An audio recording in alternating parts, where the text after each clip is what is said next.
ఇప్పుడు మనకి చేతులు ఎత్తితే కుదరదమ్మా, చాలామంది ఉన్నారు ఇక్కడ. ఇప్పుడు మనకి మొన్న కుంభమేళ తర్వాత గోదావరి పుష్కరాలకి చాలా ఇంపార్టెన్స్ వచ్చింది. మొన్నే పేపర్లో చూశాను, పెద్దల నారాయణ గారు కూడా అంతా చూశారు. ఇప్పుడు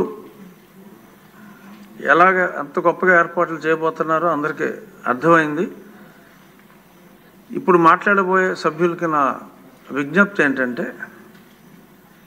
ప్రశ్న రూపంలో క్లుప్తంగా మీ మనసులో మీకు ఏ ప్రశ్నకి సమాధానం కావాలో గౌరవనీయులైన మంత్రి గారిని అడిగితే వారు సమాధానం చెప్పగలరు. నది గురించి, అసలు నది ఎలా పుట్టింది, ఇటువంటివన్నీ కాకుండా ప్రశ్నకి డైరెక్ట్గా బేస్ అవ్వాలని చెప్పి నా విన్నపం.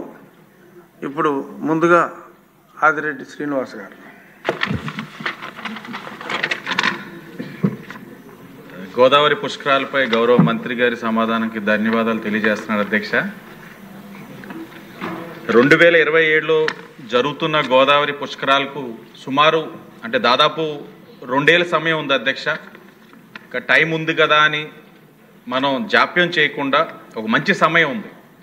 అలాగే మీరు ఈ వేసవికాలం, ఈ సంవత్సరం వేసవికాలంలో మనకు ప్రవాహం తక్కువగా ఉంటుంది కాబట్టి మనం ఏదైనా అభివృద్ధి కార్యక్రమాలు ఒక ఆలోచన ఉంటే ఒక ప్రణాళికతో వెళ్ళడానికి ఉంటుంది. అంటే నెక్స్ట్ ఇయర్ ఇంకొక 2026 అంటే ఇంకా మనకి 2 వేసవి కాలాలే ఉన్నాయి కాబట్టి దీనిపైన ఒక ప్రణాళిక ఏదైనా దృష్టి సారించారా అన్నది ఒకటి.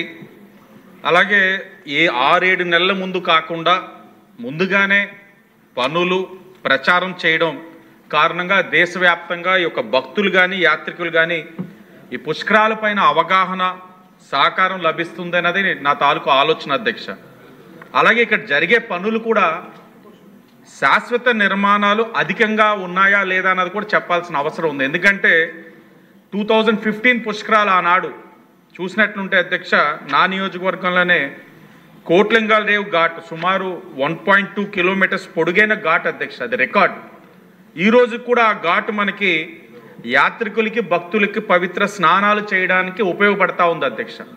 అంటే మనకు ఉపయోగకరమైన కార్యక్రమాలు, అంటే శాశ్వత కట్టడాలు చేసే ఆలోచన ప్రభుత్వానికి ఉందా లేదా అన్నది కూడా చెప్పవలసిన అవసరం ఉంది. కుంభమేళ మీరు చూశారు అధ్యక్ష, బెస్ట్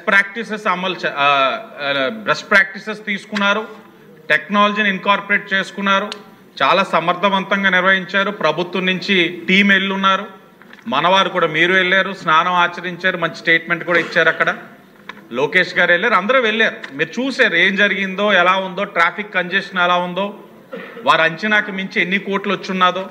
ఈరోజు మనకు 12 రోజులు రాజమహేంద్రవరం, 12 రోజుల్లో మనం అంచనా ఒక 15 కోట్ల మంది మనం అంచనా వేస్తూ ఉన్నాం. అంటే రాజమహేంద్రవరం సిటీ ఒక్కటే కాదు, పుష్కరాలు, రాజమండ్రి రూరల్ ఉంది, రాజనగరం ఉంది, కొవ్వూరు ఉంది, ఇంకా గోదావరి నీరు పారే ఆ ప్రవాహ దారిలో ఉన్న అన్ని చోట్ల కూడా జరిగే విధంగా ఒక ప్రణాళికతో వెళ్ళాలన్నది ఆ ఆలోచన ఉందా లేదా అన్నది చెప్పవలసిన అవసరం కూడా ఉంది. మహాకుంభమేళ తర్వాత దేశం అంతా మన వైపు చూసేలా ఇక్కడ కార్యక్రమం నిర్వహించాలని, తప్పకుండా పుష్కరాలు విజయవంతంగా పవిత్రంగా విజయం చేయడానికి ఇప్పటి నుంచే ఒక చర్యలు చేపట్టాలని మీ ద్వారా తెలియజేస్తున్నాను అధ్యక్ష. ముప్పుడు వెంకటేశ్వరరావు అందరూ ఏళ్ళెత్తేస్తున్నారు, ఆగండి సార్. ధన్యవాదాలు అధ్యక్ష. బ్రీఫ్గా ఈ మధ్యకాలంలో పూర్తయినటువంటి కుంభమేళా గురించి ఇప్పుడు మాట్లాడినటువంటి సభ్యులు శ్రీనివాస్ గారు చెప్పినట్టుగా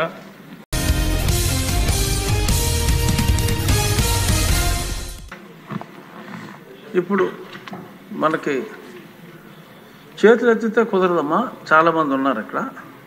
ఇప్పుడు మనకి మొన్న కుంభమేళ తర్వాత గోదావరి పుష్కరాలకి చాలా ఇంపార్టెన్స్ వచ్చింది. మొన్నే పేపర్లో చూశాను, పెద్దల నారాయణ గారు కూడా అంతా చూశారు. ఇప్పుడు ఎలాగ అంత గొప్పగా ఏర్పాట్లు చేయబోతున్నారో అందరికీ అర్థమైంది. ఇప్పుడు మాట్లాడబోయే సభ్యులకి నా విజ్ఞప్తి ఏంటంటే, ప్రశ్న రూపంలో క్లుప్తంగా మీ మనసులో మీకు ఏ ప్రశ్నకి సమాధానం కావాలో గౌరవనీయులైన మంత్రి గారిని అడిగితే వారు సమాధానం చెప్పగలరు. నది గురించి, అసలు నది ఎలా పుట్టింది, ఇటువంటివన్నీ కాకుండా ప్రశ్నకి డైరెక్ట్గా బేస్ అవ్వాలని చెప్పి నా విన్నపం. ఇప్పుడు ముందుగా ఆదిరెడ్డి శ్రీనివాస్ గారు. గోదావరి పుష్కరాలపై గౌరవ మంత్రి గారి సమాధానానికి ధన్యవాదాలు తెలియజేస్తున్నారు అధ్యక్ష. 2027లో జరుగుతున్న గోదావరి పుష్కరాలకు సుమారు అంటే దాదాపు 2 ఏళ్ల సమయం ఉంది అధ్యక్ష. ఇక టైం ఉంది కదా అని మనం జాప్యం చేయకుండా ఒక మంచి సమయం ఉంది. అలాగే మీరు ఈ వేసవికాలం, ఈ సంవత్సరం వేసవికాలంలో మనకు ప్రవాహం తక్కువగా ఉంటుంది కాబట్టి మనం ఏదైనా అభివృద్ధి కార్యక్రమాలు ఒక ఆలోచన ఉంటే ఒక ప్రణాళికతో వెళ్ళడానికి ఉంటుంది. అంటే నెక్స్ట్ ఇయర్ ఇంకొక 2026 అంటే ఇంకా మనకు 2 వేసవి కాలాలే ఉన్నాయి కాబట్టి దీనిపైన ఒక ప్రణాళిక ఏదైనా దృష్టి సారించారా అన్నది ఒకటి. అలాగే 6-7 నెలల ముందు కాకుండా ముందుగానే పనులు ప్రచారం చేయడం కారణంగా దేశవ్యాప్తంగా ఈ యొక్క భక్తులు కానీ యాత్రికులు కానీ ఈ పుష్కరాలపైన అవగాహన సహకారం లభిస్తుందన్నది నా తాలూకు ఆలోచన అధ్యక్ష. అలాగే ఇక్కడ జరిగే పనులు కూడా శాశ్వత నిర్మాణాలు అధికంగా ఉన్నాయా లేదా అన్నది కూడా చెప్పాల్సిన అవసరం ఉంది. ఎందుకంటే 2015 పుష్కరాలు ఆనాడు చూసినట్లుంటే అధ్యక్ష, నా నియోజకవర్గంలోనే కోట్లింగాల రేవు ఘాట్ సుమారు 1.2 కిలోమీటర్స్ పొడుగైన ఘాట్ అధ్యక్ష, అది రికార్డ్. ఈరోజు కూడా ఆ ఘాట్ మనకి యాత్రికులకి భక్తులకి పవిత్ర స్నానాలు చేయడానికి ఉపయోగపడతా ఉంది అధ్యక్ష. అంటే మనకు ఉపయోగకరమైన కార్యక్రమాలు, అంటే శాశ్వత కట్టడాలు చేసే ఆలోచన ప్రభుత్వానికి ఉందా లేదా అన్నది కూడా చెప్పవలసిన అవసరం ఉంది. కుంభమేళా మీరు చూశారు అధ్యక్ష, బెస్ట్ ప్రాక్టీసెస్ తీసుకున్నారు, టెక్నాలజీని ఇన్కార్పొరేట్ చేసుకున్నారు, చాలా సమర్థవంతంగా నిర్వహించారు. ప్రభుత్వం నుంచి టీం వెళ్ళున్నారు, మనవారు కూడా మీరు వెళ్ళారు, స్నానం ఆచరించారు, మంచి స్టేట్మెంట్ కూడా ఇచ్చారు. అక్కడ లోకేష్ గారు వెళ్ళారు, అందరూ వెళ్ళారు. మీరు చూశారు ఏం జరిగిందో, ఎలా ఉందో, ట్రాఫిక్ కంజెషన్ ఎలా ఉందో, వారి అంచనాకి మించి ఎన్ని కోట్లు వచ్చున్నదో. ఈరోజు మనకు 12 రోజులు రాజమహేంద్రవరం, 12 రోజుల్లో మనం అంచనా ఒక 15 కోట్ల మంది మనం అంచనా వేస్తూ ఉన్నాం. అంటే రాజమహేంద్రవరం సిటీ ఒక్కటే కాదు, పుష్కరాలు, రాజమండ్రి రూరల్ ఉంది, రాజనగరం ఉంది, కొవ్వూరు ఉంది, ఇంకా గోదావరి నీరు పారే ఆ ప్రవాహ దారిలో ఉన్న అన్ని చోట్ల కూడా జరిగే విధంగా ఒక ప్రణాళికతో వెళ్ళాలన్నది ఆ ఆలోచన ఉందా లేదా అన్నది చెప్పవలసిన అవసరం కూడా ఉంది. మహాకుంభమేళ తర్వాత దేశం అంతా మన వైపు చూసేలా ఇక్కడ కార్యక్రమం నిర్వహించాలని, తప్పకుండా పుష్కరాలు విజయవంతంగా పవిత్రంగా విజయం చేయడానికి ఇప్పటి నుంచే ఒక చర్యలు చేపట్టాలని మీ ద్వారా తెలియజేస్తున్నాను అధ్యక్ష. ముప్పుడు వెంకటేశ్వరరావు అందరూ ఏళ్ళెత్తేస్తున్నారు, ఆగండి సార్. ధన్యవాదాలు అధ్యక్ష.